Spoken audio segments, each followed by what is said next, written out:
You know who it is, the horror flick digger did Super 6 Big Mitch. And I'm kicking in doors, roll 3 O's.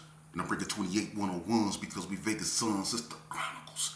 And you in the Meadowlands. Yeah, you in the Meadows, man. And you already know what made me. 530. What that mean? Oh, that boy's a desert baby. Oh, yeah.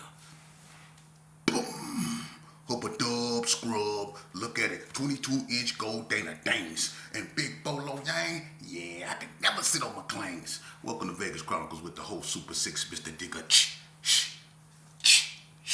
Ditch Big Mitch. And today, like any other day, y'all know what we do. We kick actual factuals with no additives, no preservatives. Just raw and uncut. Like what? Absolutely. Like summer sausages and crackers. You already know. Shout out to everybody that's been rocking with your boy. Shout out to everybody that's been supporting my platform. Let's jump right off into it, man. Don't forget, July 19th, man, I got a variety of backpacks. I want to send a special shout out to my brody, Swab Rob, man. He came through for me, on the backpack thing, man. And, the positivity, man. I'm so overwhelmed with, humility, man, because so many people, man, reached out, man. And I just want the youth to know, man, that you still got people out here, man, that's rooting for y'all, man, and got y'all back and want to see y'all do right, man. And we going to be giving backpacks away at Doolittle, man, on the 19th of July, probably in the morning between 8 and 12, or in the afternoon, depending on how hot it is, The final time I'll bring later, but y'all be looking forward for that, man, and bring your kids out, man. It's for a good cause. Now, let's get right off into it. I'm finna put this to bed, once and for all, man. I don't know who this guy is. His name, Rail, whatever, man. Look here, man. I don't know who you trying to say told you whatever about the Dersons being Crips. I'm not finna go over that no more. And you brought people name up, and I'm not gonna mention their name because I don't know if they really told you that. So I'm gonna say this right here, man, and I'm gonna leave it right here. The Gersons ain't never been. No, you can't go ask nobody. I'm telling you that. I'm born and raised over there. All right. The Gersons ain't never been Crips. All right. At one point in time, if you was a blood, you probably looked at the Gersons as Crips because a lot of them said cuz, but they were saying cuz before Crips was in Vegas. It was just a saying, man. But the fact that the Gersons said cuz, and a lot of that had to do with Elko. When we was in Elko, everybody that said cuz fought against everybody that said blood. I went over that. I'm not finna go over that no more. But as far as the Gersons being a Crips, no, not at all. The closest that we ever came to, aligning ourselves with Crip was our alliance with the Donner Street Crips. That's the closest to Crippin' we ever been. Not claiming, but just been, close with, because the Gersons ain't never been Crips and they ain't never been Bloods. They Kingsmen's, and I'm not finna get into that. But they knight and shine in armor, So moving along, man. And I'm not glorifying that, man, but that's what it means. You know what I mean? They not Bloods or Crips, man. So let's move on. Someone asked me what was the strongest alliance when it came to gangs in Vegas. There were a lot of alliances, man, when people came together to offset other people. One of the strongest that ever formed was the Gersons and the Donners because they was the two biggest gangs, But then you had other lethal alliances like the Rolling 60s and the West Coast Bloods.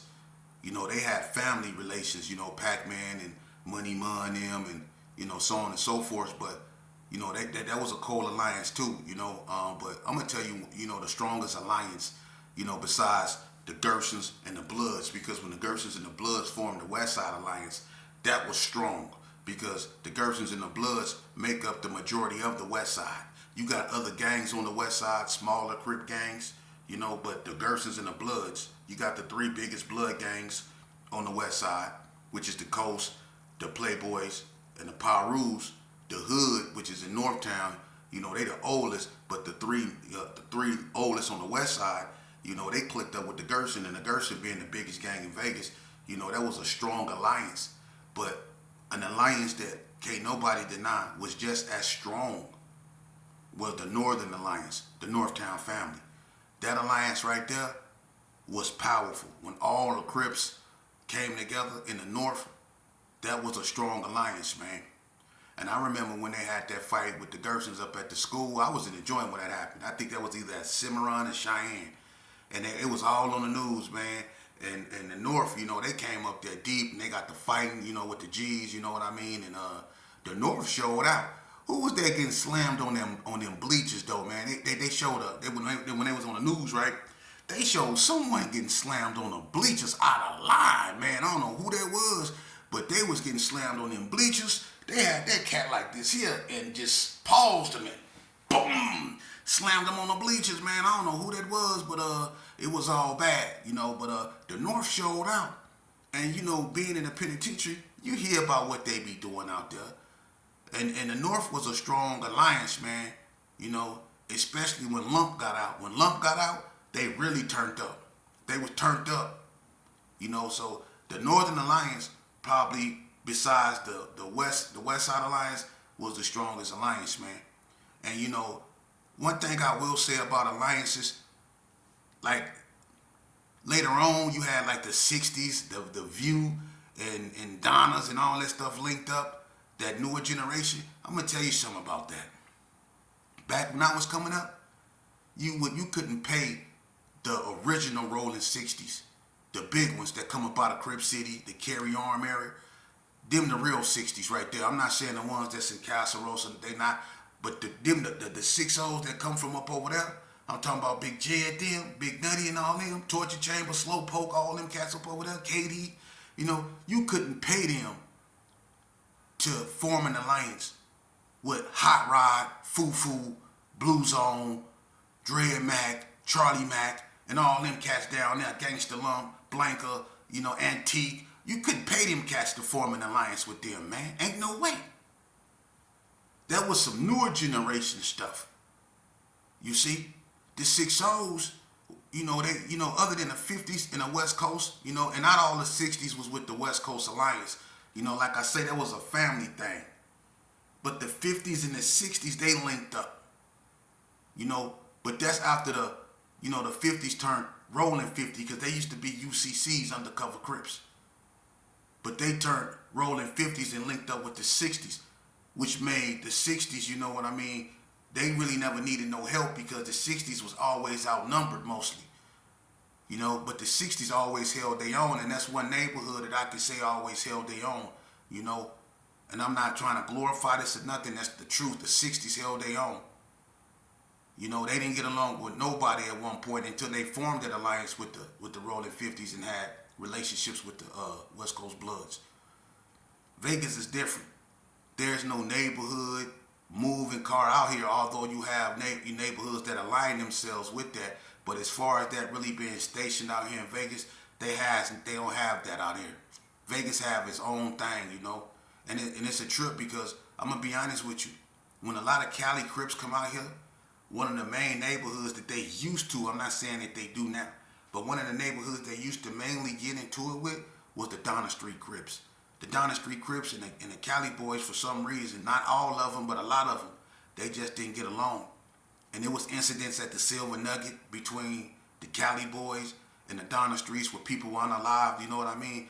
So, and the Donnas was putting in work on the Cali boys. It was going back and forth, you know what I mean? So, whatever that was, you know, because Donna, you know, they super crippin', and then you got the Cali boys, they super crippin', and then them Crip egos clash, and it be what it be, you know. But the Northtown family was probably, you know, one of the strongest alliance in Las Vegas. You know, they were strong, and I think what happened with them is, you know, they broke up out the White Street, and Donna Street fell out. You know, that kind of broke them up. You know, but the Northtown family was a strong alliance. You know, I want to talk to y'all about something, man, that I was meaning to talk to y'all about in my last videos. And, you know, this really needs to hit home. You know, I want to tell y'all something. And it concerns, you know, mental health. You know, a lot of us, and I can't stress this enough, and a lot of y'all might not want to hear this, but you need to. Because one thing about mental health, a lot of us don't never get, you know, help for it. And I'm going to tell you something. You know, one day, when I was in a penitentiary, you know, I don't give a F mentality. I turned against my homeboys, everybody. You know, I was stabbed on 2 occasions. And after I got stabbed the second time by the North was treacherous, you know. And I was always on their hit list, you know. I was one of the ones that they wanted to get real bad. I was really into it with those dudes. And it was times when I didn't want to gang bang, but they got up every morning, you know, with intentions on doing something bad, especially to people like me. And I felt the same way. But it was times where I didn't want to be in prison. It was times where I want to be at home. Where it was times I just wasn't feeling it. But it wasn't no timeouts, you know. And I done been through a lot with them. They got me. They stabbed me up real good, up in Unit 5, you know, because I was around there putting in work. We jumped one of their homeboys, and I was coming in the unit. Lace Dog from Donna stabbed me in the head. But this the cold part. I was with one of my homeboys, me and Rilla G. We walked in the unit together. I talked about this. But I don't know how we got separated, you know, but I ended up getting stabbed, you know. But it was so many North out there, NTGs, ABMs, hustlers, villains. It was all kind of, you know, white streets. Everybody was out there, you know. So when I got into it with them up there, they was at Dada and Lace Dog, after they stabbed me, after Lace Dog stabbed me, they got at me out of line, and they had something so long trying to stick up in me, I was up out of there. You know, I ain't gonna lie. Y'all know me. I be when you know, I wasn't doing that. I was gone like a lichen. I was up out of there. I was running up on the walls. I was gone, and they had about this much space before they closed that door, that gate, because they was trying to make us lock down. It was about that much space in between that gate for me to get out or me to get stuck up again. And I made it through there. I don't know how, but I made it through there. I don't know how my glasses made it through there, because my glasses was about that thick back then. So I don't know how they made it through there. But I got up out that gate. When you scared, you do amazing things. And I got up out of there, boy, for real. But when I got outside and I was taking off my shirt because I got stabbed up in the unit. So when I take off my shirt, Snap from NTG bombed on me. See, you never know where it's coming from, because the North, you never know who you're dealing with. It could be an NTG, an ABM, a Donna Street, a villain, a hustler. You never know who you're dealing with. So I got fired on out there, and then the person, like I say, I wasn't by myself, but when all this went down, I was by myself. You see? So I went ham. I ain't had no type of understanding. It was on with everybody. With me, I didn't trust my homeboys. Nobody didn't trust nobody. It's the second time I done got blasted, and I'm still healing from the first time I got stabbed. Oh, I went crazy. I went ham. I ain't had no understanding. Everybody was on my list, and that's when I started doing the things I was doing, and people wonder why I was tripping. But they didn't lay in the hospital bed for 6 months. They wasn't getting them 3-year dumps. They weren't getting that bad news that the eye doctors was giving me. They weren't going to the eye doctors hearing what I was hearing. They weren't going through the psychological trauma that I was going through. Everything I was going through wasn't physical. What about the mental aspect of it? People never questioned it. They never asked me about that. They never asked me, hey man, why Sheep standing over there in pill call line like this? Really? I'm talking about faithfully. Why he over there like that? They never thought about that. I was trying to hold on. I could barely hold on. I was this close to, at any time, I could have went over the edge, you know? But my behavior on Indian Springs Yard got so bad. Look, I was bullied. Look, you can ask anybody. I was bullying everything. I didn't care if you was homie, friend, or foe. Don't come up to me trying to give me no K-shakes. What you got on my coffee shop, homie? Go buy me a carton of cigarettes. And if you was bringing anything in, I need my issue. They was giving me mine first just to get me out the way, because they knew I was coming to trip. That's just how I was. I was walking around a yard with 2 knives. Ask anybody. I kept 2 knives on me. I wasn't getting stabbed no more. I was finna do the poking now. I was gonna be the one playing pin the tail on a donkey. I wasn't finna be the donkey no more. So my behavior got so bad. Then look, they sent me to gym, put me on meds, 4-pointed me. Y'all don't get it. And they had me like that for 3 days under observation with a pamper on. Y'all don't get it. I was out of there, man. Couldn't nobody bring me back. And I'm getting emotional because I remember them days. I still be having nightmares. Y'all don't get it. Y'all all want to be gangsters. Everybody want to be tough. Everybody got S's on their chest. Everybody Mr. Blicky, Blicky, Blicky, Blicky. But when they strip you of that blicky, and they take you about that crowd when you're around your homeboys, because that's when a lot of y'all tough, when you with your homies and when you got your blicky, but you take your homies and your blicky away from you, what is you then?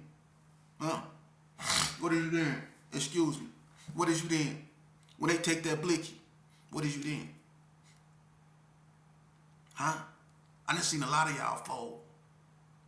But I'm going to tell you what they did to me. I'm going to tell you what they did to me. Yeah, I'm a little emotional right now. Forgive me. What they did to me,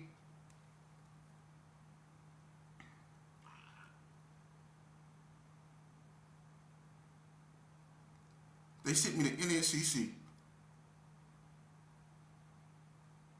the RMF.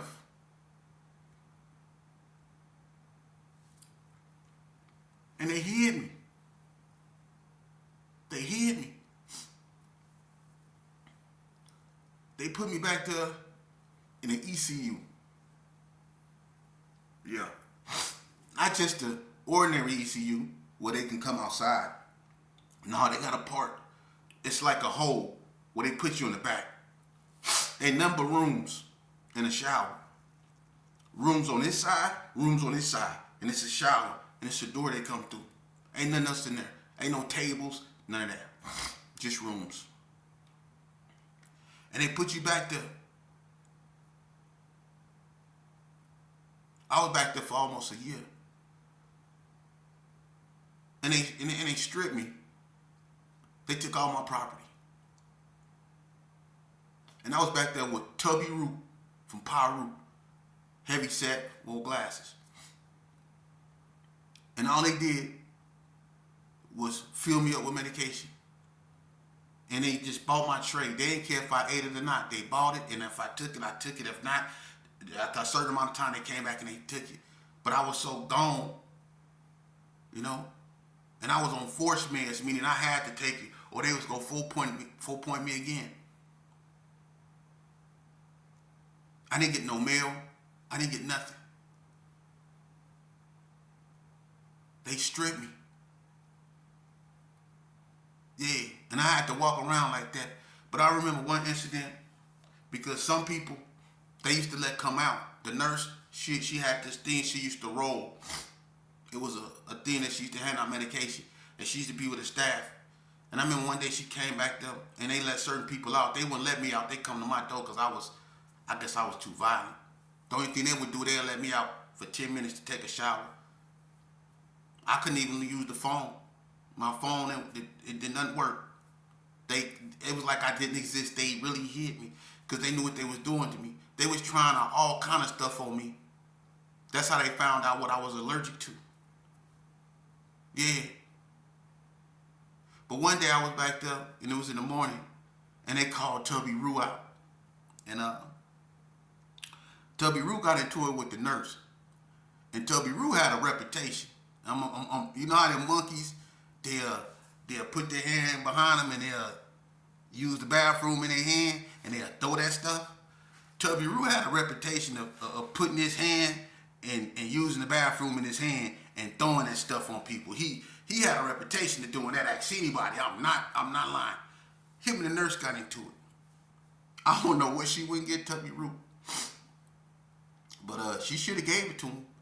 But him and the nurse, they argued. So it gets to the point that Tubby Roo started disrespecting the woman, calling her all kind of BITCHs, calling her all kind of, racist, white BITCHs and all of those stuff. He just was going ham on the bra, so she told him he needed to knock down. Tubby Rue said, I ain't going nowhere. You gonna give me my medication, right? So she told him she wasn't giving him nothing and told the guard to tell him to lock down. So the guard told Tubby Rue, you need to lock down. So when the guard started walking, toward Tubby Rue, he like twisted his body and he put his hand behind his. He said, you better get away from me. He said, you better get away from me. And he was like, he told the bro, he said, BIGCH, give me my medicine. And he had his hand out. He had one hand out and he had one hand behind in his pants. And I swear to God. And I guess the police didn't know Tubby Rue. I thought Tubby Rue was playing. So he told Tubby Rue, he said, lock it down now. Tubby Rue said, I ain't going nowhere. And look, the police grabbed his walkie-talkie and he got on his walkie-talkie and he basically called for the other ones and he put it up and he brought out his cuffs and he went to cuff Tubby Rue. And Tubby Rue took a gangster in this and swung it and the police kind of like jumped back. And when he jumped back, Tubby Rue ended up hitting the nurse with all that, hit her right across, went everywhere. And I guess the police, he got a whiff of it, because when he swung it, he tried to hit the police, but he jumped back and he hit the nurse. He hit the nurse all up in the face, and she just dropped down to her knees behind a little thing she was pushing, like, ah! And the police, like, kind of, I guess he got a whiff of that smell. He said, what the and he kicked the thing. It was just a natural reaction. He just kicked the whole thing, go boom, and he broke out the thing and left the woman up in there. And the police, look, when they came to the thing, right, telling Tubby Rue to lock down. First they was hollering, get on the ground, then they were telling him to lock down. Tubby Rue had the whole crowd at bay with his hand behind his pants like this here. Talking about, run up. And he had him in bed. It ain't funny.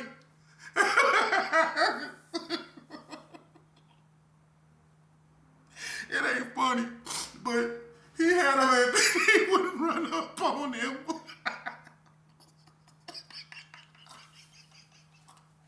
They wouldn't even come get the nurse. Hey, look. Hey, look.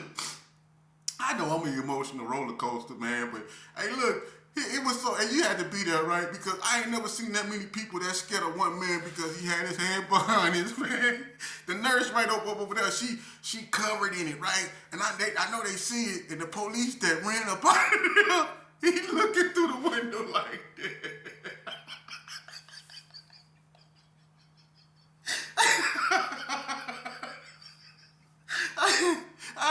It ain't funny, right? But that's where they had me at, man. That's where they had me at. I know I'm laughing, man, but sometimes you have to laugh to stop yourself from crying, man, because what I'm talking about is serious, man. They hid me, and they really tried to, when I tell y'all they tried to take my mind, that's where they had me. They had me back there with people like that, and they said it was because of my behavior. Maybe it was because of my behavior, but because if a person behaved that way, you have people that was just as worse or probably even worse than me, that they didn't do that too, and they didn't have to answer to no one. But I'm going to tell you something. That's how I know, and this is where it get, spiritual. That's how I know God was real. Because only through God was I able to overcome that, because there's nothing I could do. I had to sit back there, and the person that had me back there, his name was Max Nuniker. He was the AWP of Northern Nevada Correctional Center. He the one put me back there. I'll never forget them, Dr. Shapiro. I will never forget you too. And may God have mercy on y'all souls. They know what they did to me. But look at me now. Ain't God good? I took everything they can throw at me. And I'm still standing. I'm still articulate. I still got my memory. Some people didn't make this journey. That's why I want you youngsters to know that when you sign up for this, it goes beyond failure. You can really fall into the abyss. And that's where I was, in the abyss. And couldn't no GPK, couldn't no biscuits and gravy. It didn't matter who he was allied with. Could nobody come save me. Only God. That's who was there. That's who walked with me when I couldn't walk at all. So I want you youngsters to start believing in yourself. I want you youngsters to understand that your mamas out here, if you have them, and you lucky enough to have a mama that care about you, I want you to be empathetic to what she going through, because there was days that she didn't have it, but you still got it. Dig that. If you have a father out here that's trying his best, even if you ain't with your mama, recognize that. Quit putting your loyalty and everything you stand for in your homeboys. Because there's a thin line between love and hate when it comes to that homieism. They quick to tell you, I love you, homie. Much love, homie. I love. But let that freedom, or let a female come in between y'all. Let it be freedom, money, or a female come in between y'all. And you watch what they choose, and you'll see that thin line between love and hate. Especially when it comes to a female. Oh yeah. Especially when it comes to a female. Y'all can be childhood friends. Y'all could be all that. When it comes to a female, y'all become bitter rivals. I'm not saying everybody, but it didn't happen. Females have turned whole neighborhoods against each other.